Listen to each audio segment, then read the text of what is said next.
Todo país que permanecesse industrialmente atrasado era indefeso do ponto de vista militar e com certeza seria dominado, direta ou indiretamente, por seus antagonistas mais desenvolvidos. Tampouco era satisfatória a solução de manter as massas em estado de pobreza, restringindo a produção de bens. Isso aconteceu, em grande medida, durante a fase final do capitalismo, mais ou menos entre 1920 e 1940. Permitiu-se que a economia de muitos países estagnasse, abandonou-se a agricultura, não houve acréscimo de bens de capital e grandes parcelas da população, impedidas de trabalhar, foram mantidas em uma situação de semi-inanição pelos serviços de beneficência do Estado.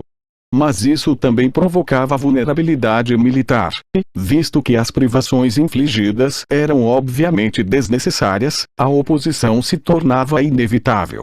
O problema era como manter as rodas da indústria em ação sem aumentar a riqueza real das pessoas. Era preciso produzir mercadorias, mas as mercadorias não podiam ser distribuídas. Na prática, a única maneira de conseguir isso foi com a guerra ininterrupta. O ato essencial da guerra é a destruição, não necessariamente de vidas humanas, mas dos produtos do trabalho humano. A guerra é uma forma de despedaçar, de projetar para a estratosfera ou de afundar nas profundezas do mar materiais que, não fosse isso, poderiam ser usados para conferir conforto excessivo às massas e, em consequência, a longo prazo, torná-las inteligentes demais. Mesmo que armas de guerra não sejam efetivamente destruídas, sua fabricação continua sendo uma forma conveniente de utilizar uma mão de obra que não produza nada consumível. A construção de uma fortaleza flutuante, por exemplo, mobiliza uma força de trabalho que poderia construir várias centenas de navios cargueiros.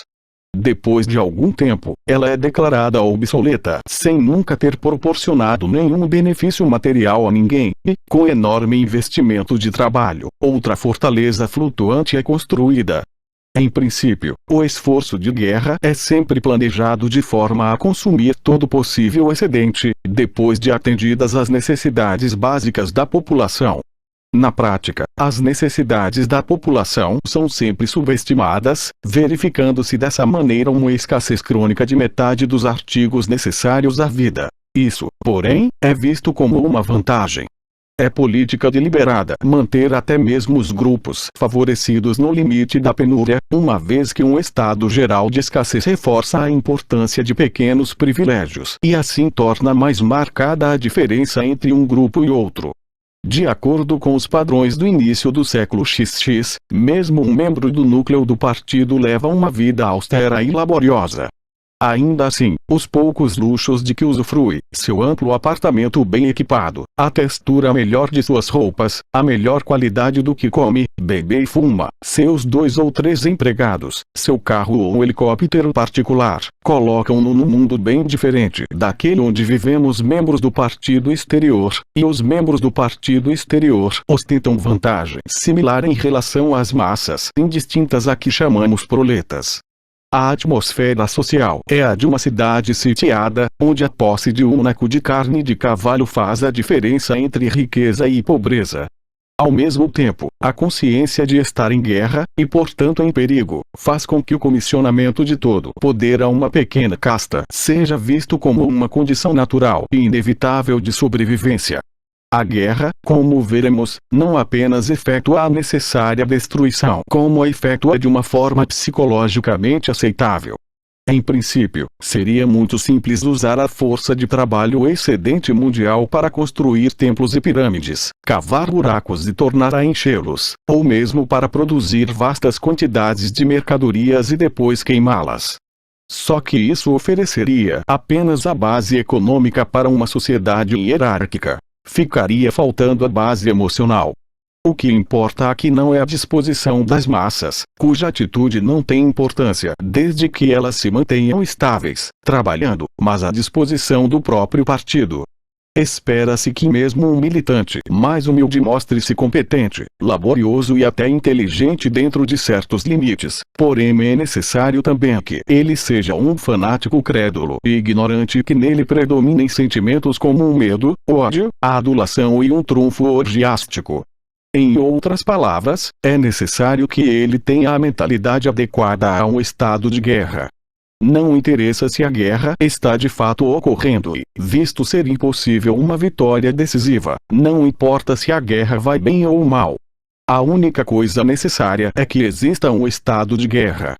A cisão da inteligência que o partido exige de seus membros, e que se obtém mais facilmente numa atmosfera de guerra, é agora quase universal, mas quanto mais alto se chega na hierarquia, mais ela se acentua. Como efeito, é no núcleo do partido que a histeria guerreira e o ódio ao inimigo são mais fortes. Em sua qualidade de administrador, muitas vezes é necessário que um membro do núcleo do partido saiba que este ou aquele item do noticiário de guerra é fictício, e acontece com frequência. Estar ciente de que a guerra inteira é espúria e que ela ou não está acontecendo, ou está acontecendo por razões bem diferentes das declaradas. Mas esse conhecimento é facilmente neutralizado pela técnica do duplo pensamento. Ao mesmo tempo, nenhum membro do núcleo do partido vacila por um instante sequer em sua fé mística de que a guerra é real e de que ela está fadada a terminar com a vitória de Oceânia, que passará a senhora incontestável do mundo. Todos os membros do núcleo do partido acreditam nessa conquista vindoura como no martigó de fé. Ela será obtida ou bem mediante a aquisição de mais e mais território, com a consequente construção de uma preponderância avassaladora de poder, ou bem pela descoberta de alguma arma nova e definitiva. A busca por novas armas prossegue sem trégua, e é uma das pouquíssimas atividades remanescentes em que as mentes inventivas ou especulativas conseguem encontrar algum desáfogo. Hoje em dia, na Oceânia, a ciência, no sentido antigo, praticamente deixou de existir. Não há palavra em nova fala para a ciência. O método empírico de pensamento, em que todas as realizações científicas do passado se fundavam, opõe-se aos princípios mais fundamentais do Socing. E mesmo o progresso tecnológico só se verifica quando, desta ou daquela maneira, seus produtos podem ser utilizados em prol da diminuição da liberdade humana. Em todas as artes úteis, o mundo ou está imóvel ou retrocede. Os campos são cultivados com arados puxados a cavalo, enquanto os livros são escritos por aparelhos. Mas em assuntos de importância vital, ou seja, a guerra e a espionagem policial, a abordagem empírica continua sendo encorajada, ou pelo menos tolerada. Os dois objetivos do partido são: primeiro, conquistar toda a superfície da Terra. Segundo, extinguir de uma vez por todas a possibilidade de pensamento independente. Assim, há dois grandes problemas que o partido se preocupa em resolver. Um é como descobrir o que um ser humano está pensando, à revelia dele. Outro é como matar várias centenas de milhões de pessoas em poucos segundos sem aviso prévio. Na medida em que a pesquisa científica continua existindo, esse é seu principal tema. Das duas, uma. Ou o cientista de hoje é uma mistura de psicólogo com inquisidor, estudando com extraordinária minúcia o significado de expressões faciais, gestos e tons de voz, e testando os efeitos de drogas, choques elétricos, hipnose e tortura física na produção da verdade. Ou é um químico, físico ou biólogo preocupado exclusivamente com ramificações de suas áreas de estudo relevantes para a extinção da vida.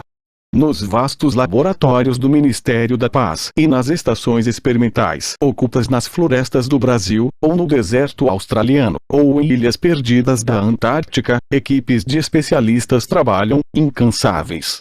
Alguns se preocupam unicamente com o planejamento da logística das guerras futuras. Outros criam bombas foguetes cada vez maiores, explosivos mais potentes em maior quantidade, e blindagens cada vez mais impenetráveis. Outros estão atrás de gases novos e mais mortíferos, ou de venenos solúveis que possam ser fabricados em quantidade suficiente para destruir a vegetação de continentes inteiros, ou de linhagens de germes patogênicos imunizados contra todos os anticorpos possíveis. Outros fazem tudo para produzir um veículo que consiga abrir caminho debaixo da terra, como um submarino dentro d'água, ou um aeroplano tão independente de sua base quanto um veleiro. Outros exploram possibilidades ainda mais remotas, como focalizar os raios do Sol através de lentes suspensas a milhares de quilômetros de distância no espaço, ou provocar terremotos artificiais e tsunamis manipulando o calor do centro da Terra.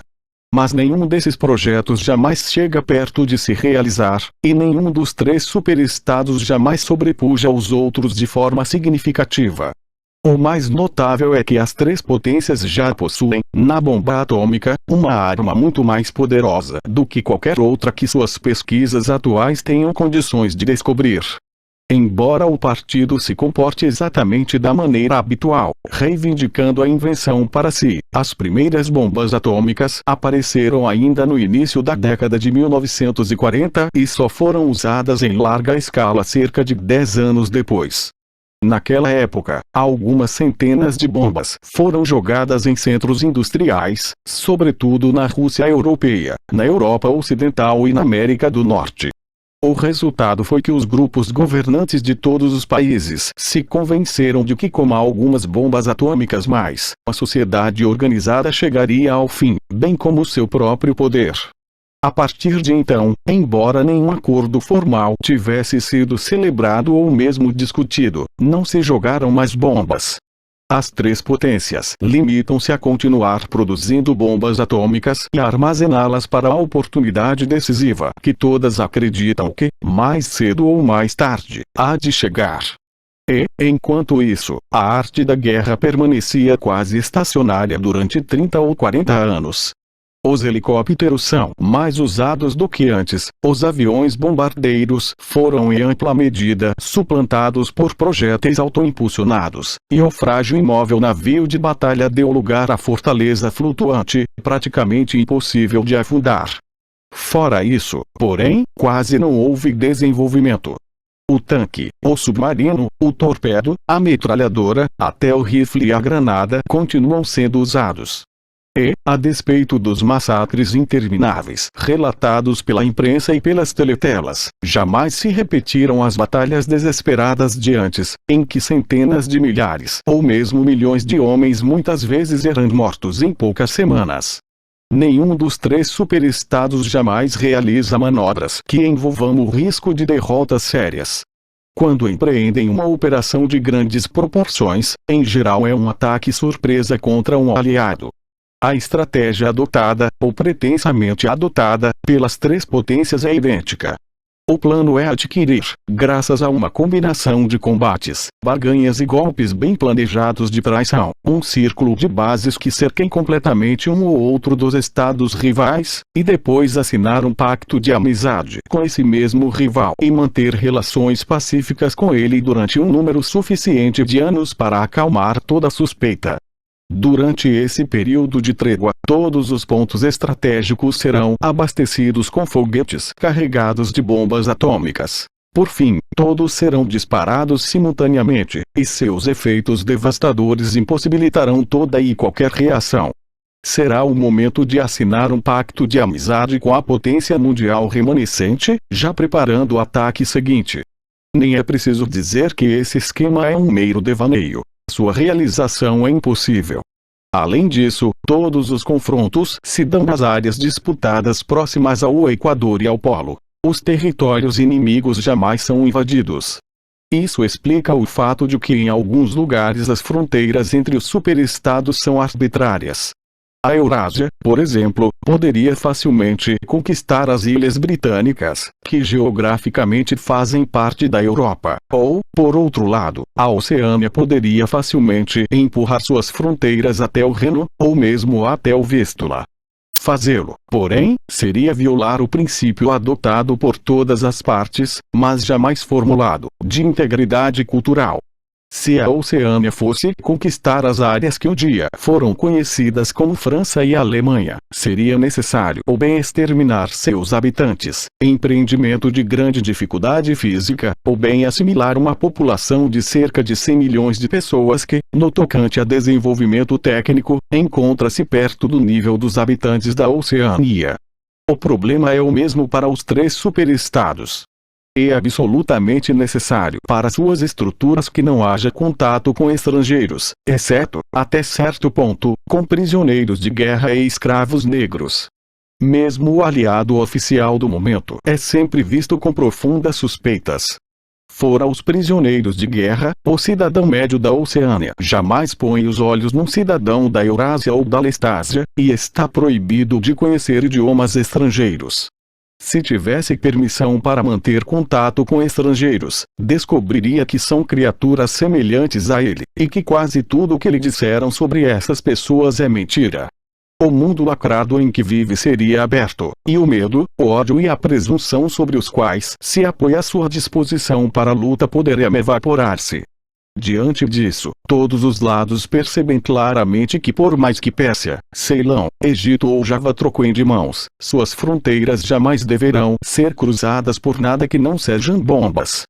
Por trás disso tudo há um fato jamais mencionador de viva voz, mas que é entendido tacitamente e que justifica uma série de ações. As condições de vida nos três superestados são quase as mesmas. Na Oceânia a filosofia vigente tem o nome de Sosing. Na Eurásia tem o nome de neobolchevismo. Na Lestásia tem um nome chinês que costuma ser traduzido por adoração da morte, mas que talvez fosse mais bem representado por obliteração da identidade.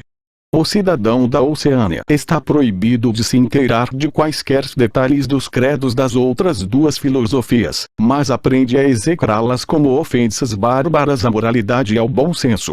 Na verdade, as três filosofias não têm quase nenhuma diferença entre si, e os sistemas sociais que elas justificam são idênticos. Em toda parte existe a mesma estrutura piramidal, a mesma adoração a um líder semidivino, a mesma economia justificada única e exclusivamente por uma atividade contínua de guerra. Em decorrência, os três superestados, além de não terem como conquistar uns aos outros, não alcançariam vantagem alguma se o fizessem. Ao contrário, enquanto permanecerem em conflito promovem um ao outro, como três fardos de milho. E, como de hábito, os grupos dominantes das três potências sabem e não sabem, ao mesmo tempo, o que estão fazendo. Dedicam suas vidas a conquistar o mundo, mas têm consciência de que a guerra necessita prosseguir para sempre, sem vitória de nenhuma parte. Enquanto isso, o fato de que não há possibilidade de conquista permite a denegação da realidade, que consiste na principal característica do Sosing e de seus sistemas rivais de pensamento. Quanto a esse ponto, convém repetir o que já dissemos antes, ou seja, pelo fato de tornar-se contínua, a guerra mudou fundamentalmente de caráter. Em outros tempos, a guerra, quase por definição, era uma coisa que mais cedo ou mais tarde chegava ao fim, em geral como uma vitória ou uma derrota inquestionável. No passado, também, a guerra era um dos principais instrumentos por meio dos quais as sociedades humanas eram mantidas em contato com a realidade física. Todos os governantes de todos os tempos tentaram impor uma falsa visão do mundo a seus seguidores, sem poder, contudo, dar-se ao luxo de estimular ilusões que significassem prejuízo à eficiência militar. Sempre que derrota significasse a perda da independência ou qualquer outro resultado geralmente visto como indesejável, as precauções contra a derrota tinham de ser sérias. Impossível ignorar fatos físicos. Em filosofia, religião, ética e política, talvez o resultado de 2 e 2 seja 5, mas quando se trata de projetar uma arma de fogo ou um avião, o resultado tem de ser 4. Mais cedo ou mais tarde, as nações ineficientes eram conquistadas, e a busca por eficiência era prejudicial às ilusões. Mas, para ser eficiente era necessário ser capaz de aprender com o passado, o que significava ter uma ideia bastante clara de todos os fatos do passado. Jornais e livros de história eram sempre enfeitados e parciais, claro, mas falsificação do tipo praticado hoje seria algo impossível. A guerra era uma salvaguarda segura da sanidade mental, e enquanto os interesses das classes dominantes estivessem em jogo, provavelmente era a mais importante de todas as salvaguardas. Mas quando a guerra se torna semestagero, contínua, ela também deixa de ser perigosa. Quando a guerra é contínua, não existe isso que denominamos necessidade militar. O progresso técnico pode cessar e os fatos mais palpáveis podem ser negados ou desconsiderados.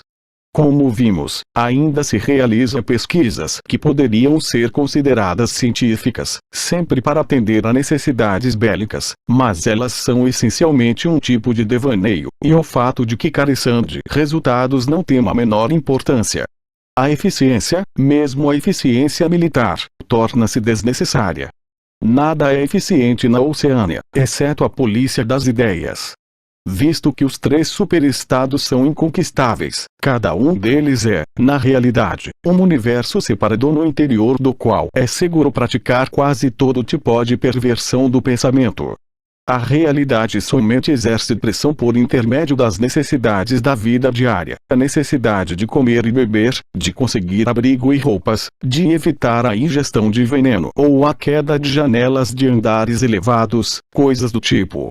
Entre a vida e a morte e entre o prazer físico e a dor física ainda existe uma diferença, mas isso é tudo.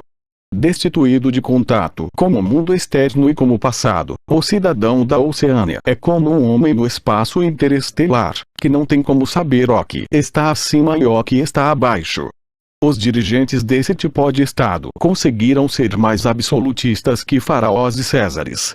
Verdade que são obrigados a evitar que seus seguidores morram de fome em número muito elevado, fato que poderia prejudicá-los, e que são obrigados a manter o baixo nível de técnica militar dos rivais. Mas, uma vez obtido o mínimo, podem torcer a realidade na direção que lhes aprouver. A guerra, portanto, se julgada pelos parâmetros das guerras anteriores, não passa de impostura.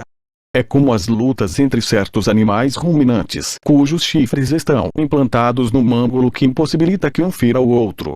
Ser irreal, porém, não significa que ela não tenha significado. A guerra devora o excedente de bens e contribui para preservar a atmosfera mental que é nos braços dele. Fazia mais de uma semana que não se encontravam. Estou como livro, disse ele, quando os dois se soltaram. É mesmo? Que bom, disse ela sem grande interesse, e quase no mesmo instante ajoelhou-se ao lado do fogareiro a óleo para fazer café.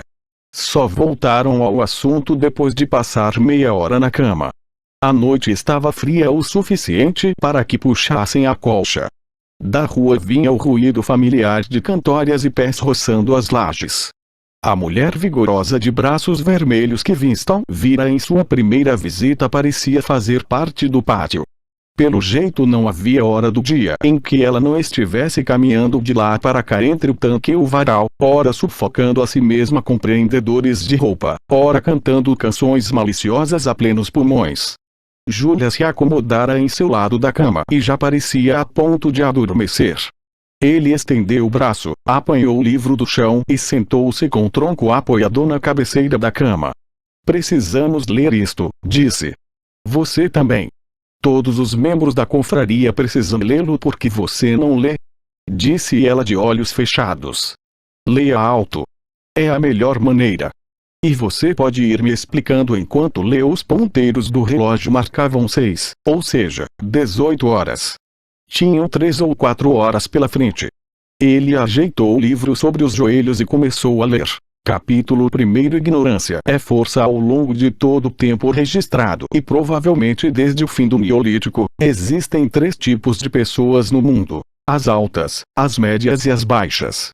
Essas pessoas se subdividiram de várias maneiras, responderam a um número incontável de diferentes nomes, e seus totais relativos, bem como sua atitude umas para com as outras, tem variado de uma época para outra. Mas a estrutura primordial da sociedade jamais foi alterada. Mesmo depois de tremendas comoções e mudanças aparentemente irrevogáveis, o mesmo modelo sempre tornou a se formar, assim como um giroscópio sempre reencontra o equilíbrio, por mais que seja empurrado nesta ou naquela direção. Júlia, você está acordada? Perguntou Winston. Estou, meu amor. Estou ouvindo. Continue. É maravilhoso. Ele seguiu em frente com a leitura. Os objetivos desses 3 grupos são inconciliáveis. O objetivo dos altos é continuar onde estão. O objetivo dos médios é trocar de lugar com os altos. O objetivo dos baixos, isso quando tem um objetivo, pois uma das características marcantes dos baixos é o fato de estarem tão oprimidos pela trabalheira que só em intervalos mantêm alguma consciência de toda e qualquer coisa externa a seu cotidiano, e abolir todas as diferenças e criar uma sociedade na qual todos os homens sejam iguais. Assim, ao longo da história, um conflito cujas características básicas permanecem inalteradas se repete uma ou outra vez. Durante longos períodos os altos parecem ocupar o poder de forma absolutamente inabalável, porém mais cedo ou mais tarde sempre chega o dia em que eles perdem ou a confiança em si mesmos ou a capacidade de governar com eficiência, ou as duas coisas. São derrubados pelos médios, que angariam o apoio dos baixos, fingindo lutar por liberdade e justiça. Nem bem atingem seu objetivo, os médios empurram os baixos de volta para sua posição subalterna, a fim de se tornarem eles próprios os altos. Nesse momento um novo grupo de médios se desprende de um dos dois outros grupos, ou de ambos, e o conflito recomeça. Dos três grupos, apenas os baixos jamais conseguem, nem temporariamente, sucesso na conquista de seus objetivos. Seria exagero dizer que ao longo da história nunca houve progresso material. Mesmo hoje, num período de declínio, o ser humano médio está fisicamente em melhor condição do que há alguns séculos. Mas nenhum progresso na área da riqueza, nenhum refinamento da educação, nenhuma reforma ou revolução jamais serviram para que a igualdade entre os homens avançasse 1 milímetro que fosse. Do ponto de vista dos baixos, nenhuma mudança histórica chegou a significar muito mais que uma alteração no nome de seus senhores. Nos últimos anos do século XIX a recorrência desse modelo ficara óbvia para muitos observadores. Nesse momento surgiram escolas de pensadores que interpretavam a história como um processo cíclico e pretendiam demonstrar que a desigualdade era a lei inalterável da vida humana. É claro que essa doutrina sempre teve partidários, mas havia uma mudança significativa na forma como ela era apresentada naquele momento. No passado, a necessidade de haver uma forma hierárquica de sociedade fora a doutrina específica dos altos. Defendiam-na reis e aristocratas, bem como sacerdotes, advogados e outros parasitas dos altos, que amenizavam essa doutrina com promessas de recompensa no mundo imaginário no além-túmulo. Os médios, na medida em que lutavam pelo poder, sempre faziam uso de termos como liberdade, justiça e fraternidade. Naquele momento, porém, o conceito de fraternidade humana começou a ser atacado por pessoas que ainda não ocupavam posições de mando, mas que alimentavam a esperança de ocupá-las em breve. No passado os médios haviam feito revoluções sob a bandeira da igualdade, para depois instalar uma nova tirania assim que a anterior era derrubada. Na verdade os novos grupos médios proclamavam antecipadamente sua tirania. O socialismo, doutrina surgida no início do século XIX e que era o último elo de uma cadeia de pensamento que remontava às rebeliões de escravos da antiguidade, continuava profundamente impregnado pelo utopismo das eras passadas. Mas em cada variante do socialismo surgida a partir de cerca de 1900, o objetivo de instalar a liberdade e a igualdade foi sendo abandonado cada vez mais abertamente. Os novos movimentos surgidos na metade do século, Socing na Oceânia, neobolchevismo na Eurásia e adoração da morte, como costuma ser denominado, na Lestásia, tinham o objetivo declarado de perpetuar a desliberdade e a inigualdade. É óbvio que esses novos movimentos emergiram dos velhos, cujos nomes tendiam a conservar, pagando um falso tributo à sua ideologia. Mas o objetivo de todos eles era deter o progresso e congelar a história num dado momento. O tão conhecido movimento pendular ocorreria mais uma vez, depois se interromperia. Como sempre, os altos virariam médios, e estes se transformariam nos altos. Só que dessa vez, por razões estratégicas deliberadas, os altos teriam condições de manter sua posição indefinidamente. As novas doutrinas, até certo ponto, surgiram devido ao acúmulo de conhecimento histórico e ao desenvolvimento do sentido histórico, quase inexistente antes do século XIX. O movimento cíclico da história tornara-se inteligível, ou pelo menos dava a impressão de sê-lo, e se era inteligível, também era alterável. Mas a causa principal, subjacente, era que, já no início do século XX, a igualdade humana se tornara tecnicamente possível. Além disso, continuava sendo verdade que os homens não eram iguais no que dizia respeito a seus talentos inatos, e que era preciso especializar as funções de maneira a favorecer este indivíduo em detrimento daquele. Mas já não havia a menor necessidade real de existir distinções de classe ou grandes diferenças de riqueza. Em épocas anteriores, as distinções de classe tinham sido não apenas inevitáveis como desejáveis. A desigualdade era o preço da civilização. Com o desenvolvimento da produção mecanizada, porém, a situação se alterara. Embora continuasse necessário que os seres humanos realizassem diferentes tipos de tarefas, já não era necessário que vivessem em níveis sociais ou econômicos diferentes.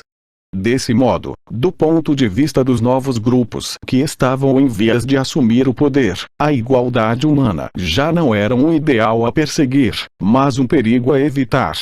Em épocas mais primitivas, quando de fato era impossível existir uma sociedade justa e pacífica, não houvera a menor dificuldade em acreditar em sua viabilidade.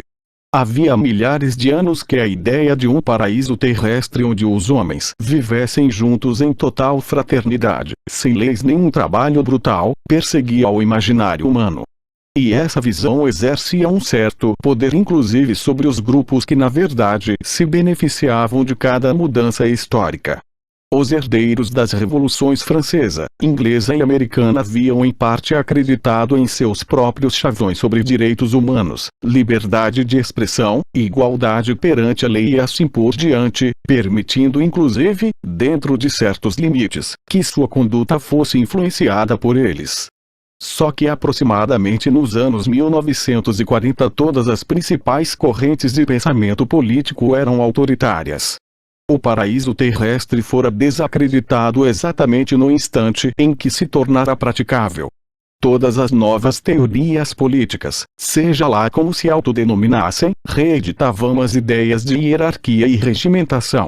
E no enrijecimento geral de perspectivas instaurado por volta de 1930, algumas práticas havia muito abandonadas, em alguns casos centenas de anos, prisões sem julgamento, escravização de prisioneiros de guerra, execuções públicas, tortura para extrair confissões, uso de reféns e deportação de populações inteiras, não apenas voltaram a se tornar comuns, como eram toleradas e defendidas até por pessoas consideradas esclarecidas e progressistas.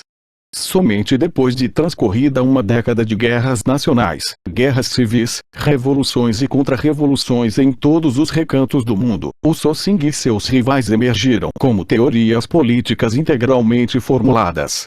Só que elas haviam sido empanadas pelos diversos sistemas, em geral denominados totalitários, surgidos no início do século, e as principais características do mundo que emergeriam do caos imperante estavam óbvias havia muito tempo. O tipo de gente que haveria de controlar esse mundo estava igualmente óbvio. A nova aristocracia era formada em geral por burocratas, cientistas, técnicos, representantes de sindicatos, especialistas em publicidade, sociólogos, professores, jornalistas e políticos profissionais. Essas pessoas, cujas origens situavam-se nas classes médias assalariadas e nas camadas superiores da classe trabalhadora, haviam sido moldadas e agrupadas pelo mundo desolado do monopólio industrial e do governo centralizado. Comparadas às aristocracias precedentes, eram menos avarentas, menos tentadas pela ostentação, mais famintas de poder em sua forma pura e, acima de tudo, mais conscientes do que estavam fazendo e mais atentas ao aniquilamento da oposição. Esta última diferença era fundamental. Comparadas à de hoje, todas as tiranias do passado eram vacilantes e ineficazes. Os grupos dominantes estavam sempre um tanto infectados pelas ideias liberais e não se preocupavam com o fato de deixar ações incompletas por todo lado, considerando apenas os atos explícitos, totalmente desinteressados do que pensavam seus súditos. Até a Igreja Católica da Idade Média era tolerante se comparada aos parâmetros modernos. Em parte, a razão disso era que no passado nenhum governo conseguira manter seus cidadãos completamente sob controle. A invenção da imprensa, contudo, facilitara a tarefa de manipular a opinião pública, e o cinema e o rádio aprofundaram o processo. Com o desenvolvimento da televisão e o avanço técnico que possibilitou a recepção e a transmissão simultâneas por intermédio do mesmo aparelho, a vida privada chegou ao fim. Todos os cidadãos, ou pelo menos todos os cidadãos suficientemente importantes para justificar a vigilância, podiam ser mantidos 24 horas por dia sob os olhos da polícia, ouvindo a propaganda oficial, com todos os outros canais de comunicação fechados. A possibilidade de obrigar todos os cidadãos a observar estrita obediência às determinações do Estado e completa uniformidade de opinião sobre todos os assuntos existia pela primeira vez. Passado o período revolucionário dos anos 1950 e 60, a sociedade se reagrupou, como sempre, nas categorias alta, média e baixa. Mas o novo grupo alto, à diferença de seus antecessores, não agiu instintivamente, sabendo que era preciso para proteger sua posição. Havia um bom tempo sabia-se que a única base segura para a oligarquia é o coletivismo. Riqueza e privilégio são defendidos com grande eficácia quando possuídos conjuntamente. A assim chamada abolição da propriedade privada, ocorrida nos anos intermediários do século, na verdade significara a concentração da propriedade num número muito menor de mãos, mas com a diferença de que os novos proprietários eram um grupo, e não uma massa de indivíduos. Nenhum membro do partido possui nada individualmente, com exceção de bens pessoais insignificantes. Coletivamente, o partido possui tudo que há na Oceânia, pois controla todas as coisas e dispõe dos produtos como bem entende. Nos anos que se seguiram à Revolução, teve a oportunidade de ocupar essa posição de comando praticamente sem oposição, pois o processo como um todo era representado como um ato de coletivização. Sempre se acreditara que se a expropriação da classe capitalista ocorresse, o socialismo adviria daí. E inquestionavelmente os capitalistas haviam sido expropriados. Fábricas, minas, terras, casas, transporte, tudo lhes fora confiscado. E visto que essas coisas haviam deixado de ser propriedade privada, concluía-se que com certeza agora eram propriedade pública. O socialismo, que emanara dos primórdios do movimento socialista e que dele herdara sua fraseologia, na verdade conseguira concretizar o que havia de mais importante no programa socialista, como resultado, antecipadamente previsto e pretendido, de que a desigualdade econômica se tornara permanente. Mas o problema de perpetuar uma sociedade hierárquica é mais profundo do que isso. Há somente 4 maneiras de um grupo dominante perder o poder. Ou bem é vencido de fora, ou governa tão mal que as massas são levadas a revoltar-se, ou permite que um grupo médio forte e descontente passe a existir, ou perde a autoconfiança e o desejo de governar. Essas causas não atuam de modo separado. Quase sempre estão todas presentes em alguma medida. Uma classe dominante capaz de proteger-se de todas elas ficaria permanentemente no poder. No fim das contas, o fator decisivo é a atitude mental da própria classe dominante. Na verdade, a partir de meados do século XX o primeiro desses perigos deixara de existir. Cada uma das 3 potências que hoje dividem o mundo é, com efeito, inconquistável, e só poderia tornar-se conquistável depois de ocorrerem lentas mudanças demográficas que um governo dotado de amplos poderes pode evitar com facilidade. Também o segundo perigo não passa de um perigo teórico. As massas nunca se revoltam por iniciativa própria, e nunca se revoltam não só porque são oprimidas. Acontece que enquanto não lhes for permitido contar com termos de comparação, elas nunca chegarão sequer a dar-se conta de que são oprimidas. As crises econômicas recorrentes de épocas passadas foram totalmente desnecessárias e hoje em dia não se permite que ocorram, mas podem sobrevir, e sobrevêm outros deslocamentos igualmente grandes sem que se verifiquem resultados políticos, porque a insatisfação não tem como tornar-se articulada. Quanto ao problema do excedente de produção, latente em nossa sociedade desde o desenvolvimento do aparato técnico, esse se soluciona por intermédio do mecanismo da atividade guerreira permanente, ver capítulo 3º, que também é útil para ajustar o moral público ao timbre adequado. Do ponto de vista de nossos atuais governantes, portanto, os únicos perigos reais são o surgimento de um novo grupo de pessoas capazes, subempregadas e com fome de poder, e o crescimento do liberalismo e do ceticismo em suas fileiras. Isso significa que o problema é educacional. Trata-se de moldar incessantemente a consciência tanto do grupo dirigente como do grupo executivo situado logo abaixo dele. Quanto à consciência das massas, só é necessário influenciá-la de modo negativo. Tudo isso considerado, seria possível deduzir, caso já não a conhecêssemos, qual é a estrutura geral da sociedade oceânica. No topo da pirâmide está o Grande Irmão. O Grande Irmão é infalível e todo-poderoso.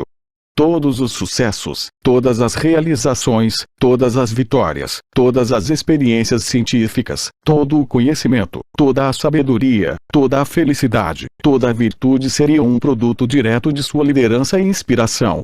Ninguém jamais viu o Grande Irmão.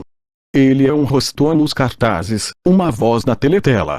Podemos alimentar razoável certeza de que jamais morrerá, e já existe considerável discussão quanto ao ano em que nasceu. O Grande Irmão é o disfarce escolhido pelo partido para mostrar-se ao mundo. Sua função é atuar como um ponto focal de amor, medo e reverência, emoções mais facilmente sentidas por um indivíduo do que por uma organização. Abaixo do Grande Irmão está o núcleo do partido, com efetivos limitados a 6 milhões, ou um pouco menos de 2% da população da Oceania. Abaixo do núcleo do partido vem o partido exterior, que, se o núcleo do partido é descrito como o cérebro do Estado, poderia ser adequadamente visto como as mãos do Estado. Abaixo estão as massas ignaras que habitualmente denominamos os proletas, totalizando cerca de 85% da população.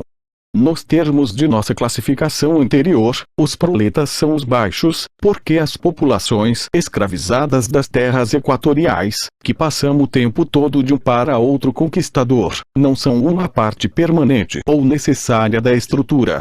Em princípio, ser membro de um desses três grupos não está ligado a uma situação hereditária. O filho de pais pertencentes ao núcleo do partido teoricamente não nasceu no seio do núcleo do partido.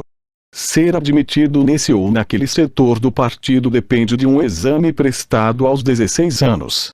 Tampouco existe qualquer tipo de discriminação racial, ou domínio perceptível de uma província sobre outra.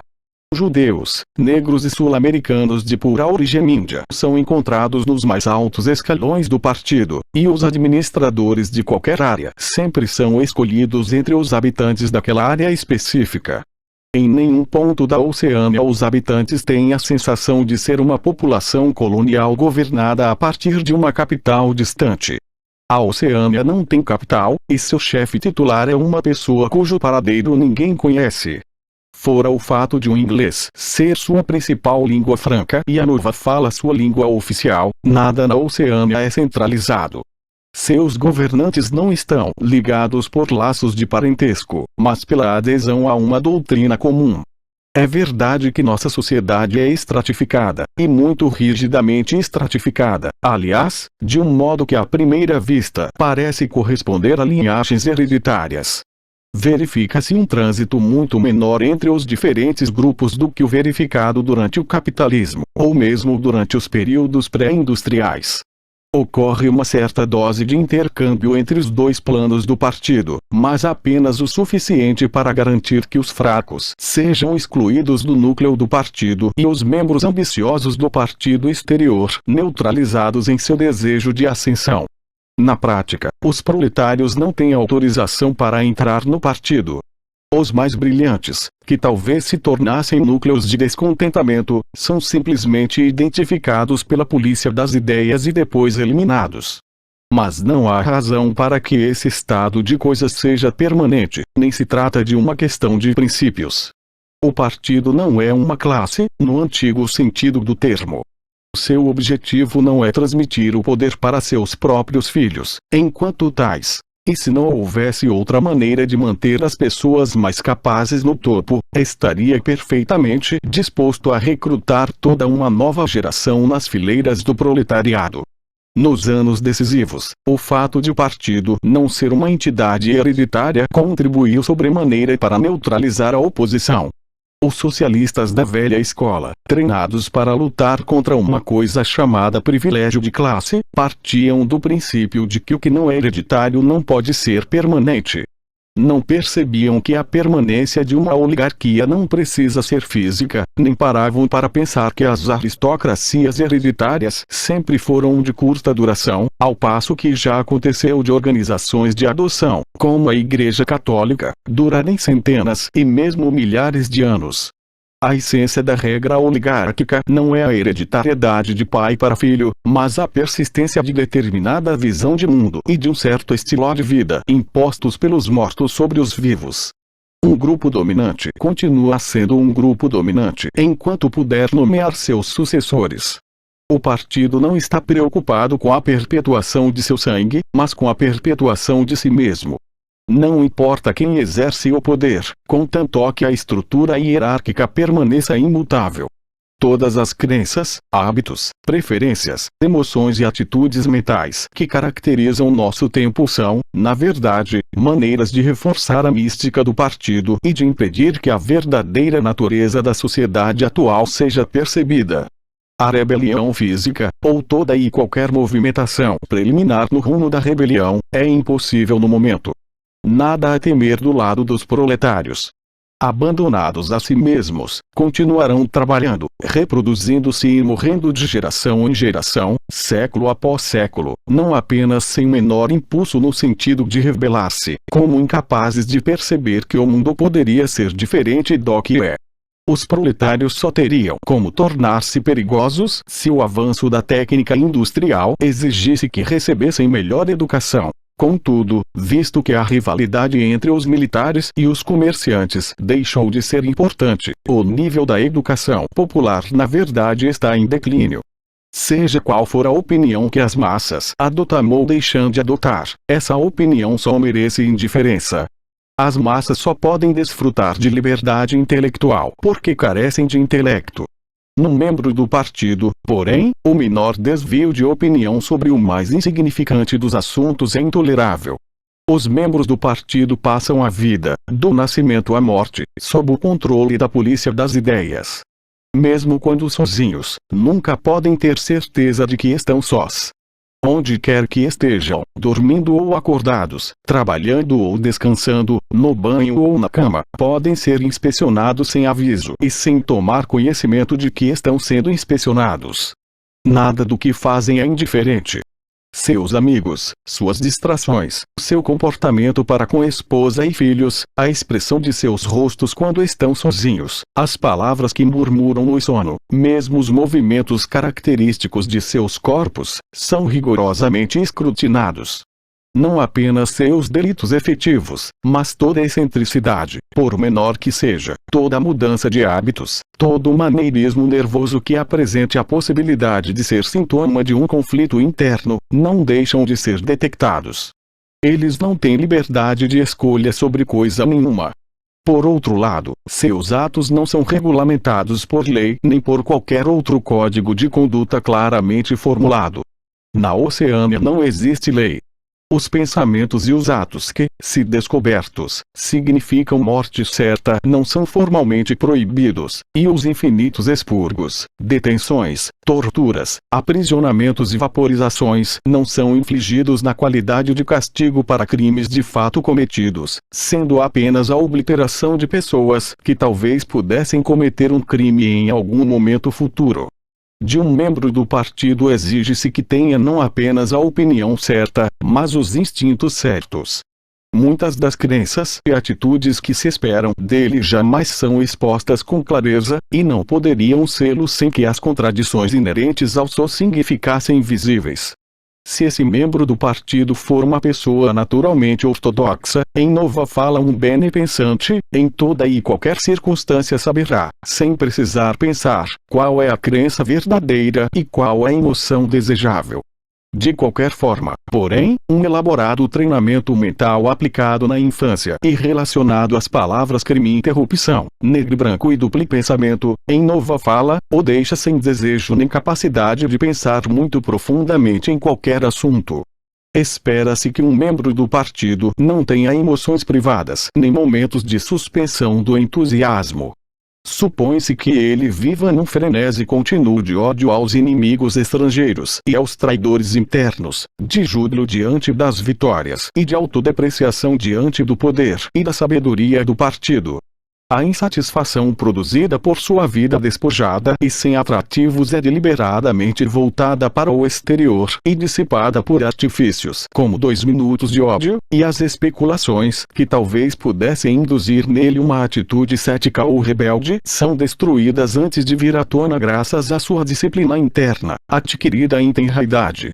A primeira etapa dessa disciplina, muito simples, que pode ser ensinada inclusive a crianças pequenas, chama-se, em nova fala, crime e interrupção. Crime e interrupção significa a capacidade de estacar, como por instinto, no limiar de todo pensamento perigoso. O conceito inclui a capacidade de não entender analogias, de deixar de perceber erros lógicos, de compreender mal os argumentos mais simples, caso sejam antagônicos ao sozinho, e de sentir-se entediado ou incomodado por toda a sequência de raciocínio capaz de enveredar por um rumo herético. Em suma, crime e interrupção significa burrice protetora. Mas burrice não basta. Ao contrário, a ortodoxia em sentido pleno exige um controle tão absoluto sobre os próprios processos mentais quanto do contorcionista sobre o próprio corpo. A sociedade oceânica repousa, em última análise, na crença de que o grande irmão é onipotente e o partido infalível. Mas, dado que na realidade o grande irmão não é onipotente e o partido não é infalível, existe a necessidade de adotar-se o tempo todo uma flexibilidade incessante no tratamento dos fatos. A palavra-chave, no caso, é negro e branco. Como tantas outras palavras em nova fala, ela tem 2 sentidos mutuamente contraditórios. Aplicada a um adversário, alude ao hábito que esse adversário tem de afirmar desavergonhadamente que um negro é branco, em contradição com os fatos óbvios. Aplicada a um membro do partido, manifesta a leal disposição de afirmar que o negro é branco sempre que a disciplina do partido exigir. Mas significa ao mesmo tempo a capacidade de acreditar que um negro é branco e, mais, de saber que um negro é branco, e de esquecer que algum dia julgou o contrário. Isso exige uma alteração contínua do passado, tornada possível pelo sistema de pensamento que realmente abrange tudo o mais e que é conhecido em nova fala como duplo pensamento. A modificação do passado é necessária por 2 razões, uma das quais secundária e, por assim dizer, preventiva. A razão secundária é que o membro do partido, tal como o proletário, tolera as condições vigentes em parte porque não dispõe de termos de comparação. Deve ser afastado do passado, assim como deve ser afastado de países estrangeiros, porque é necessário que acredite que está em melhor situação do que seus antepassados e de que o padrão médio de conforto material aumenta ininterruptamente. Mas, de longe, a razão mais importante para que se reajuste o passado é a necessidade de salvaguardar a infalibilidade do partido. Não se trata apenas de atualizar constantemente discursos, estatísticas e registros de todo tipo para provar que as previsões do partido se confirmam em todos os casos. Trata-se também de não admitir em hipótese nenhuma a ocorrência de alterações na doutrina ou no alinhamento político. Porque mudar de opinião, ou mesmo de atitude política, é uma confissão de fraqueza. Se, por exemplo, a Eurásia ou a Lestásia, conforme o caso, for o inimigo de hoje, então é necessário que esse país sempre tenha sido inimigo. E se os fatos atestarem algo diferente, então é preciso alterar os fatos. Dessa forma, a história é constantemente reescrita. Essa falsificação diária do passado, levada a efeito pelo Ministério da Verdade, é tão necessária para a estabilidade do regime quanto o trabalho de repressão e espionagem realizado pelo Ministério do Amor. A mutabilidade do passado é o ponto central da doutrina do Sosing. Afirma-se que os fatos passados não têm existência objetiva e que sobrevivem apenas em registros escritos nas memórias humanas. O passado é tudo aquilo a respeito do que há coincidência entre registros e memórias. Considerando que o partido mantém absoluto controle sobre todos os registros e sobre todas as mentes de seus membros, decorre que o passado é tudo aquilo que o partido decide que ele seja. Decorre ainda que, embora seja possível alterar o passado jamais foi alterado em nenhuma instância específica. Isso porque nas ocasiões em que é recriado na forma exigida pelas circunstâncias, a nova versão passa a ser o passado, e nenhum outro passado pode ter existido algum dia. Esse sistema funciona inclusive quando, como acontece muitas vezes, o mesmo fato precisa ser profundamente alterado diversas vezes no mesmo ano. Em todas as ocasiões, o partido detém a verdade absoluta, e fica evidente que o absoluto jamais poderia ter sido diferente do que aquilo que passou a ser. Veremos que o controle do passado depende acima de tudo do treinamento da memória. Garantir que todos os registros escritos estão de acordo com a ortodoxia do momento é um mero ato mecânico. Mas é necessário lembrar-se que os fatos se passaram da maneira desejada. E caso seja necessário reorganizar nossas memórias ou alterar os registros escritos, também será necessário esquecer que o fizemos. O modo como se produz isso pode ser aprendido, como qualquer outra técnica mental. E ele é aprendido pela maioria dos membros do partido, certamente por todos os que são ao mesmo tempo inteligentes e ortodoxos. Em velha fala isso recebe um nome muito direto de controle da realidade. Em nova fala é o duplo pensamento, embora o termo duplo pensamento também abranja muitas outras coisas. Duplo pensamento significa a capacidade de abrigar simultaneamente na cabeça duas crenças contraditórias e acreditar em ambas. O intelectual do partido sabe em que direção suas memórias precisam ser alteradas. Em consequência, sabe que está manipulando a realidade. Mas, graças ao exercício do duplo pensamento, ele também se convence de que a realidade não está sendo violada. O processo precisa ser consciente, do contrário não seria conduzido com a adequada precisão, mas também precisa ser inconsciente, do contrário traria consigo um sentimento de falsidade, portanto, de culpa. O duplo pensamento situa-se no âmago do Sosing, visto que o ato essencial do partido consiste em usar o engodo consciente sem perder a firmeza de propósito que corresponde à total honestidade. Dizer mentiras deliberadas e ao mesmo tempo acreditar genuinamente nelas. Esquecer qualquer fato que tiver se tornado inconveniente e depois, quando ele se tornar de novo necessário, retirá-lo do esquecimento somente pelo período exigido pelas circunstâncias. Negar a existência da realidade objetiva e ao mesmo tempo tomar conhecimento da realidade que negamos, tudo isso é indispensavelmente necessário. Mesmo ao usar a palavra duplo pensamento, é necessário praticar o duplo pensamento. Porque ao utilizar a palavra admitimos que estamos manipulando a realidade. Como um novo ato de duplo pensamento, apagamos esse conhecimento. E assim por diante indefinidamente, com a mentira sempre um passo adiante da verdade. Em última instância, foi graças ao duplo pensamento que o partido foi capaz, e, até onde sabemos, continuará sendo por milhares de anos, de deter o curso da história. Todas as oligarquias do passado caíram do poder ou porque se calcificaram ou porque amoleceram. Ou porque se tornaram estúpidas e arrogantes, deixaram de ajustar-se às circunstâncias e foram derrubadas. Ou porque se tornaram liberais e covardes, fizeram concessões quando deviam ter usado a força e, também aqui, foram derrubadas. Ou seja, caíram por causa da consciência ou por causa da inconsciência. O partido foi capaz de produzir um sistema de pensamento no qual os dois estados podem coexistir sem problemas. Essa foi a única base intelectual capaz de oferecer permanência à autoridade do partido. Se quiser governar e continuar governando, a pessoa deve ser capaz de deslocar o sentido de realidade. Porque o segredo da governança é combinar a crença na própria infalibilidade com a aptidão de aprender com os erros passados. Nem é preciso dizer que os praticantes mais úteis do duplo pensamento são aqueles que inventaram o duplo pensamento e sabem que ele é um vasto sistema de logro mental. Em nossa sociedade, aqueles que estão mais informados sobre o que ocorre são também os que estão mais longe de ver o mundo como ele é. Em geral, quanto maior a compreensão, maior o engodo. Quanto maior a inteligência, menor a saúde mental. Uma ilustração clara disso é o fato de que a histeria de guerra ganha intensidade à medida que o cidadão sobe na escala social. Aqueles cuja atitude em relação à guerra é preponderantemente racional são os povos dominados dos territórios em disputa. Para essas pessoas, a guerra nada mais é que uma calamidade contínua que passa e volta a passar sobre seus corpos como a água das marés. Para eles, não tem a menor importância saber qual dos lados está ganhando.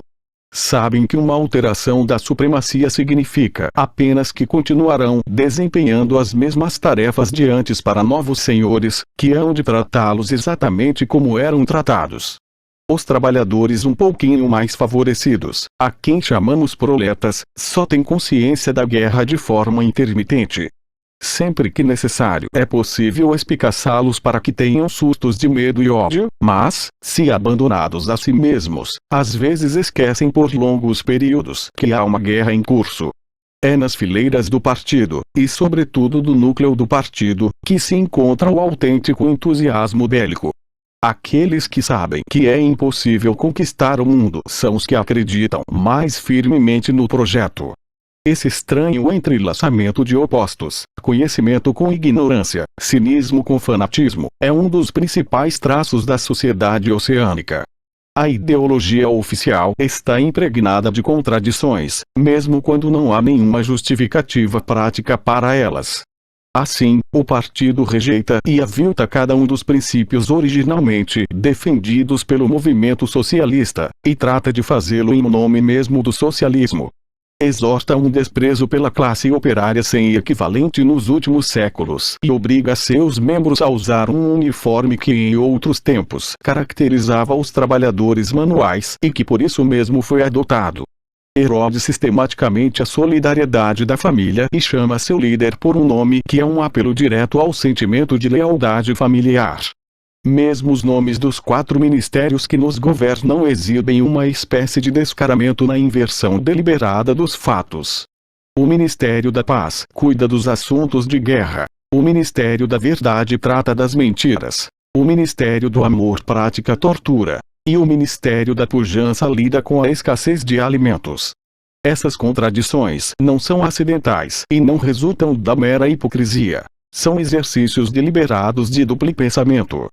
Pois somente reconciliando contradições é possível exercer o poder de modo indefinido. É a única maneira de quebrar o antigo ciclo. Se quisermos evitar para sempre o advento da igualdade entre os homens, se quisermos que os altos, como os chamamos, mantenha para sempre suas posições, o estado mental predominante deve ser, forçosamente, o da insanidade controlada. Mas uma questão permanece quase ignorada até o momento. Por que não permitir o advento da igualdade entre os homens? Supondo que os mecanismos do processo tenham sido descritos de modo correto, por que fazer esse esforço monumental, tão minuciosamente planejado, para congelar a história num determinado ponto do tempo? A esta altura, chegamos ao segredo central.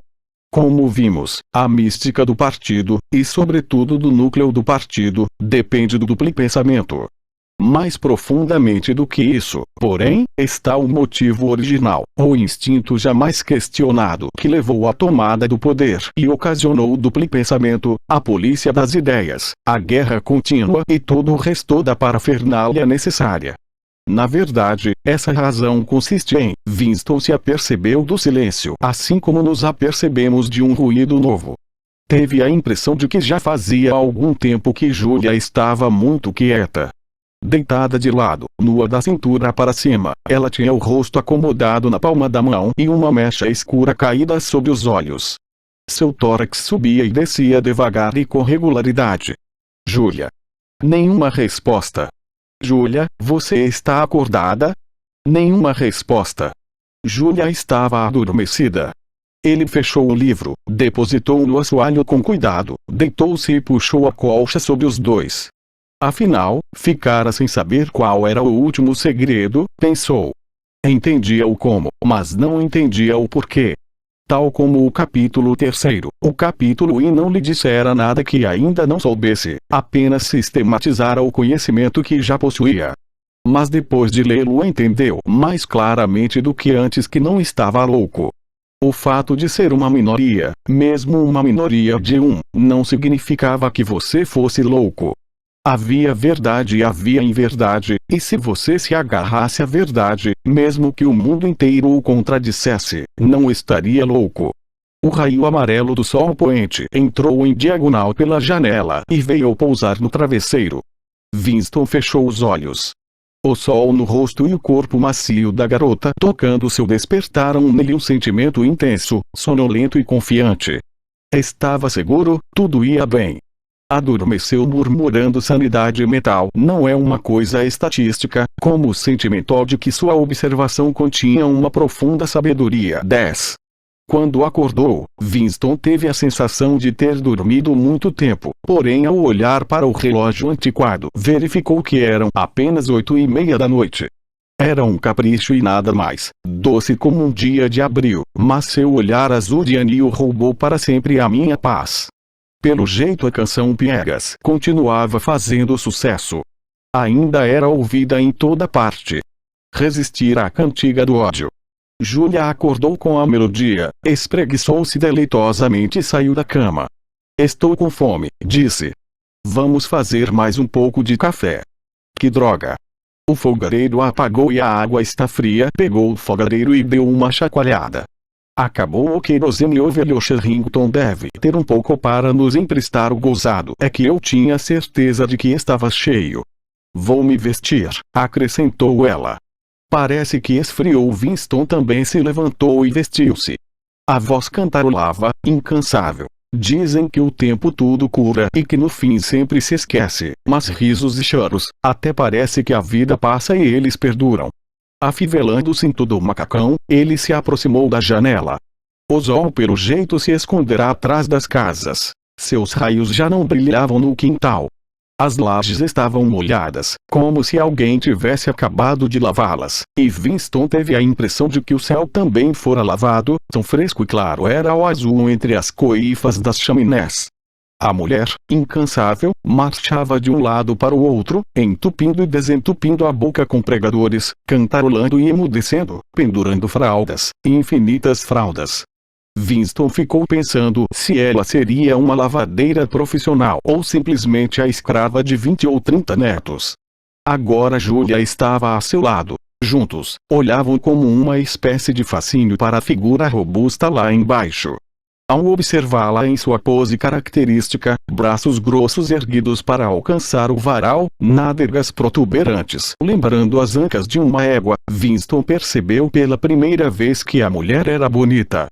Nunca lhe ocorrerá que o corpo de uma mulher de 50 anos, de dimensões assustadoras devido à maternidade, um corpo que o trabalho tornara rijo e grosseiro e que acabara adquirindo textura vulgar de um nabo maduro demais, pudesse ser bonito.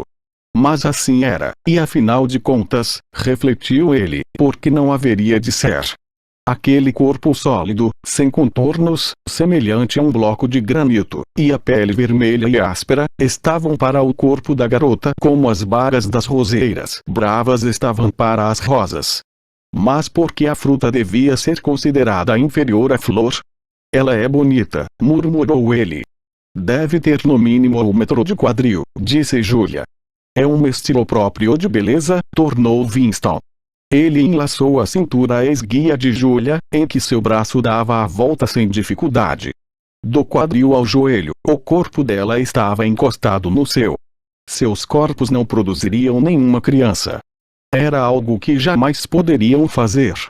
Só poderiam transmitir o segredo passando de boca em boca, de cérebro para cérebro. A mulher lá embaixo não tinha cérebro, tinha apenas 2 braços fortes, um coração afetuoso e um ventre fértil. Quantos filhos teria tido? Uns 15, tranquilamente. Tivera seu momento de florescimento, 1 ano talvez, em que se desabrochará como uma rosa selvagem, depois inchará de repente, como uma fruta fertilizada, tornando-se compacta, vermelha e áspera, e a partir daí sua vida passará a ser lavar, esfregar, cerzir, cozinhar, varrer, lustrar, remendar, esfregar, lavar, primeiro para os filhos, depois para os netos, ao longo de 30 anos sem interrupção. Passado todo esse tempo, ela continuava cantarolando. A reverência mística que Winston lhe dedicava fundia-se de certa maneira ao aspecto do céu claro e sem nuvens que, por trás das coifas das chaminés, se estendia por distâncias intermináveis. Era curioso pensar que o céu era o mesmo para todos, na Eurásia e na Lestásia, assim como ali. As pessoas que viviam debaixo do céu também eram muito semelhantes, em toda parte, no mundo inteiro, centenas de milhares de milhões de pessoas exatamente como aquela mulher, pessoas que ignoravam a existência umas das outras, isoladas por muros de ódio e mentiras, e todavia praticamente iguais, pessoas que não tinham aprendido a pensar, mas que acumulavam em seus corações, ventres e músculos a força que um dia subverteria o mundo. Se é que há esperança, a esperança está nos proletas. Sem ter lido o livro até o fim, Winston sabia que aquela devia ser a mensagem definitiva de Goldstein. O futuro pertencia aos proletas. E porventura ele podia ter certeza de que, quando chegasse a hora deles, o mundo erigido pelos proletas não seria para ele, Winston Smith, tão hostil quanto o mundo do partido. Sim, porque seria no mínimo um mundo mentalmente são. Onde há igualdade pode haver sanidade mental. Mais cedo ou mais tarde aconteceria. A força se transformaria em consciência. Os proletas eram imortais. Não havia como duvidar disso diante daquela figura destemida no quintal. Algum dia eles despertariam. E enquanto não despertassem, mesmo que o processo levasse 1000 anos, sobreviveriam a todas as adversidades, como passarinhos, transmitindo de um corpo para o outro a vitalidade que o partido não compartilhava e que não conseguia aniquilar. Você se lembra, disse ele, do sabiá que cantou para nós naquele primeiro dia, na orla do bosque? Ele não estava cantando para nós, disse Júlia. Estava cantando pelo prazer de cantar. Não, nem isso. Estava só cantando, os passarinhos cantavam, os proletas cantavam, o partido não cantava. No mundo inteiro, em Londres e em Nova York, na África e no Brasil, e nas regiões misteriosas e proibidas que ficavam além das fronteiras, nas ruas de Paris e Berlim, nos vilarejos da interminável estepe russa, nos bazares da China e do Japão, em toda parte via-se a mesma figura sólida e indomável, tornada descomunal pelo trabalho e pela maternidade, esfalfando-se do nascimento à morte e ainda assim cantando. Daqueles ventres possantes haveria de sair um dia uma raça de seres conscientes. Winston e Julia eram os mortos. O futuro pertencia aos proletas. Mas poderiam compartilhar desse futuro se mantivessem vivamente como mantinha vivo o corpo, e desde que passassem adiante a doutrina secreta de que 2 e 2 são 4. Nós somos os mortos, disse ele. Nós somos os mortos, repetiu obedientemente Julia. Vocês são os mortos, disse atrás deles uma voz truculenta. Saltaram um para cada lado. As entranhas de Winston pareciam ter virado gelo. Ele via o branco se espalhando em volta da íris dos olhos de Julia. O rosto da moça assumirá um tom amarelo leitoso. As manchas de ruge, ainda visíveis em sua face, sobressaíam vivamente. Davam a impressão de destacar-se da pele sobre a qual haviam sido aplicadas. Vocês são os mortos, repetiu a voz truculenta. Estava atrás do quadro, sussurrou Julia. Estava atrás do quadro, disse a voz. Fiquem exatamente onde estão. Não façam nenhum movimento. Estava enfim começando, estava começando. Não podiam fazer nada além de olhar para os olhos um do outro. Fugir, dar o fora dali antes que fosse tarde demais, não lhes ocorria nenhum pensamento dessa natureza. Era impensável desobedecer a voz truculenta que saía da parede. Ouviram um estalido, como se uma lingueta tivesse sido destravada, e em seguida um estrépito de vidro se quebrando. O quadro caíra no chão, revelando a teletela atrás dele. Agora eles podemos nos ver, disse Júlia. Agora podemos vê-los, disse a voz. Vão para o meio do quarto. Fiquem de costas um para o outro. Ponham as mãos atrás da cabeça. Não se toquem. Não estavam se tocando, porém Winston tinha a impressão de que sentia o tremor do corpo de Júlia. Ou talvez fosse apenas o tremor que se apossara de seu próprio corpo. Com dificuldade, conseguia evitar que seus dentes batessem, mas seus joelhos estavam descontrolados. Ouviram um tropel de botas no andar de baixo, dentro e fora da casa. O quintal parecia cheio de homens. Alguma coisa estava sendo arrastada pelas lajes. A mulher interrompera abruptamente sua cantória. Seguiu-se um estrondo metálico, como se a tina tivesse sido arremessada para o outro lado do quintal, e em seguida ouviu-se uma confusão de berros coléricos, que cessaram com um grito de dor. A casa está cercada, disse Winston. A casa está cercada, disse a voz. Winston ouviu Júlia trincando os dentes. Acho que devemos nos despedir, disse ela. Devem se despedir, disse a voz. E em seguida outra voz, muito diferente, uma vozinha educada, que Winston tinha a impressão de já ter ouvido antes, interveio. E por falar nisso, vão para a cama e sejam bons moços, ou a cuca vem e lhes corta o pescoço. Algo despencou ruidosamente sobre a cama, atrás de Winston. A ponta de uma escada fora enfiada pela janela e arrebentara o caixilho. Alguém vinha entrando pela janela. Um tropel de botas subia a escada. O quarto ficou repleto de homens maciços, de uniforme negro, com botas ferradas nos pés e cacetete na mão. Winston parara de tremer. Mal movia os olhos. Só uma coisa importava: ficar quieto, bem quieto, e não lhes dar nenhum pretexto para que batessem nele. Um sujeito com uma mandíbula lisa de pugilista e uma boca que não passava de um traço parou na frente dele, balançando o cacetete entre o polegar e o indicador, pensativo. Winston olhou nos olhos. A sensação de nudez produzida pelas mãos atrás da cabeça, com rosto e corpo totalmente expostos, era quase intolerável. O homem mostrou a ponta de uma língua branca e passou-a pelo lugar onde seus lábios deveriam estar, depois foi em frente. Ouviu-se um novo estrondo. Alguém pegara o peso de papéis de vidro que estava sobre a mesa e o jogara na lareira de pedra, espatifando-o. Um fragmento de coral, uma minúscula ondulação rosa que parecia um confeito de bolo, rolou pelo tapete. Que pequeno, pensou Winston, que pequeno ele sempre fora. Um arquejo e um baque soaram às suas costas, e ele recebeu um chute violento no tornozelo que por pouco não o fez perder o equilíbrio. Um dos homens desferira um murro no plexo solar de Júlia, fazendo-a dobrar-se ao meio como uma régua de bolso. Ela rolava pelo chão, tentando recuperar o fôlego. Winston não ousava virar a cabeça nem um milímetro, porém às vezes o rosto lívido e ofegante da jovem entrava em seu campo de visão. Mesmo apavorado como estava, era como se pudesse sentir a dor em seu próprio corpo, a dor terrível que, apesar de tudo, era menos urgente que o esforço para conseguir respirar.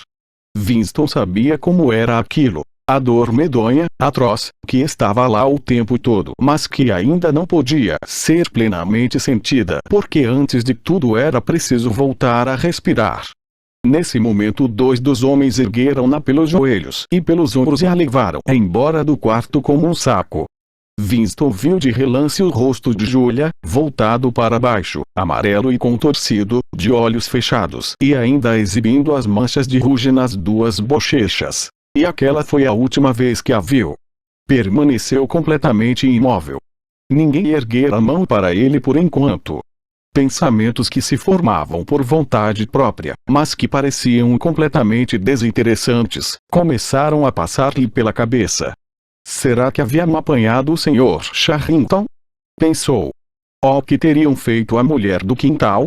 Percebeu que precisava urinar com urgência e ficou um pouco surpreso, pois fazia somente 2 ou 3 horas que urinara. Notou que o relógio que ficava sob a borda da lareira marcava 9 horas. Mas parecia tão claro, a luz já não deveria estar declinando, às 21 horas de uma noite de agosto. Seria possível que ele e Julia tivessem se enganado sobre a hora? Que tivessem dormido a noite inteira e pensado que eram 20h30 quando na realidade já eram 8h30 da manhã seguinte? Mas não levou o pensamento adiante. Não era um pensamento interessante. Ouviu-se um novo passo, dessa vez mais leve, na entrada. O Sr. Charrington entrou no aposento. De repente o comportamento dos homens de uniforme negro tornou-se mais cortês. Algo também se modificara na aparência do Sr. Charrington. Seus olhos deram com os fragmentos do peso de papéis. "Recolha-me esses cacos", disse, ríspido. Um homem se curvou para obedecer. O sotaque cockney desaparecerá. De repente, Winston compreendeu de quem era a voz que ouvira momentos antes na teletela. Os Charrington continuava envergando seu velho paletó de veludo, porém seu cabelo, antes quase branco, se tornara preto. Além disso, já não usava óculos. Lançou um olhar rápido e severo para Winston, como verificando sua identidade, depois não prestou mais atenção nele. Ainda era possível reconhecê-lo, porém não era mais a mesma pessoa. Seu corpo se endireitara, parecia ter ficado maior. Seu rosto só passara por alterações ínfimas, mas o resultado era uma transformação completa. As sobrancelhas pretas estavam menos bastas, as rugas tinham sumido, todas as linhas do rosto pareciam ter se modificado, até o nariz dava a impressão de estar menor. Era o rosto alerta e frio de um homem com cerca de 35 anos. Winston pensou que pela primeira vez na vida tinha a consciência de olhar para um membro da polícia das ideias.